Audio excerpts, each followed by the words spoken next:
Work, career, exams? No, it's none of the above for the Inbetweeners. All that interests them is anything in a skirt.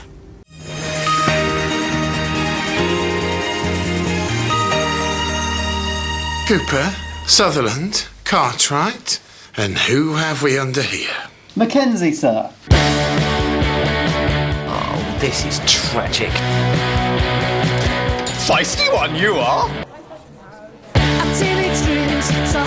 Check out a Jugosaurus Rex. Every time she walks down the street. You're wearing a tramp's shoes. Briefcase? Yeah, briefcase. Yes, it's a briefcase. Is that your mum? She is fit. Oh, briefcase. Your mum is coming to rescue us from the toilet of an under-18 disco because we're being bullied by 12-year-olds. What is happening in here?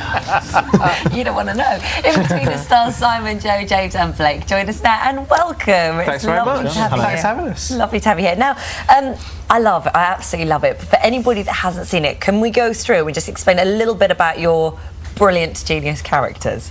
So if we start, first of all, Simon, you play Will, Sure, I don't play you? Will. He's a private school boy who's left private school to join this comprehensive, and he's a bit of a geek. He has a briefcase. He does have a briefcase, yes, and he sort of falls in with these lads. Also makes the mistake of falling in love with Charlotte Big Jugs Hinchcliffe. Correct, yes. And a little bit out of his league. Who's punching above his weight. Boyfriend is, of course, the hard man Donovan. That's correct, yeah. So that's a sort of fairly incorrect enemy to make, isn't it? Oh yeah, no, it was a big mistake. Yeah.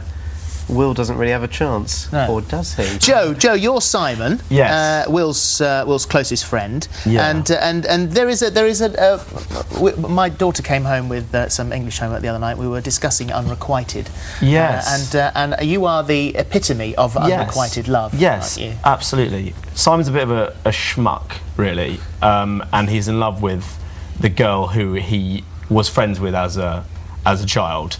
And there she is. So, yes, there she is, Carly D'Amato, played by Emily Head. So he sort of thinks he's still got a chance because they used to be mates when they were little, but actually... Well, he's made some big mistakes in her company as well. He's made some... He was sick on her brother. He's made some dreadful mistakes. He had that thing that I think I had where I thought it'd be a really good idea, or you think it would be a really good idea to get really, really, really, really drunk, because when you get a little bit drunk, sometimes it makes you a bit more confident. So you think, if I get really, really drunk, then I'll really boss the situation then. But actually, you're just sick and weep. But they did, at the end of the last series, they did have a bit of a kiss. Yes. So this sort of makes me think that maybe in this new series something might blossom more. Then knowing your character, probably not. There's still enough there for Simon to believe that he's still got in with a chance. The thing is about Carly is that she basically ignores him most of the time, and then occasionally she'll drop in some little tidbit where he's like, oh no, yeah, because we... And then it kind of all fades away again. And so it's kind of... To him, she blows hot and cold. Yes, it's brilliant because there are so many bits of each one of the individual parts of your character that we've all done as a teenager. How close are these characters to any individual moments of your lives, your teenage years? At times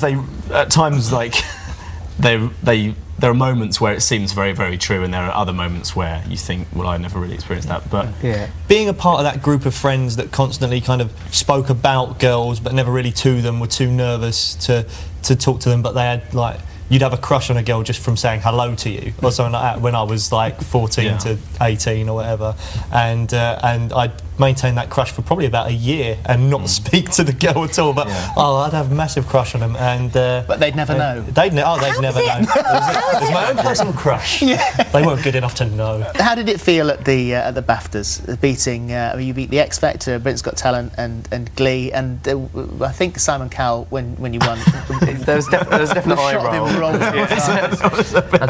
think that was a joke. That was a highlight for us, winning that, because it was the audience award. It was voted for by the people who watched the show, which is just a real honour, and it means so much that people love the show that much. I thought what was important was that we don't nearly get as many viewing figures as those other shows at all, but for some reason the people who watch our show actually felt that they should get out and vote for us. Yeah. And that just Good means call, so fan much to base. us. It really was a mobilising force, that wasn't Yeah, it? it was. To beat them. Congratulations on that. Nice Thank you boys. guys. Lovely Thank you to very see you. much Thank indeed. Oh, what a lovely bunch of boys. Now then, it's time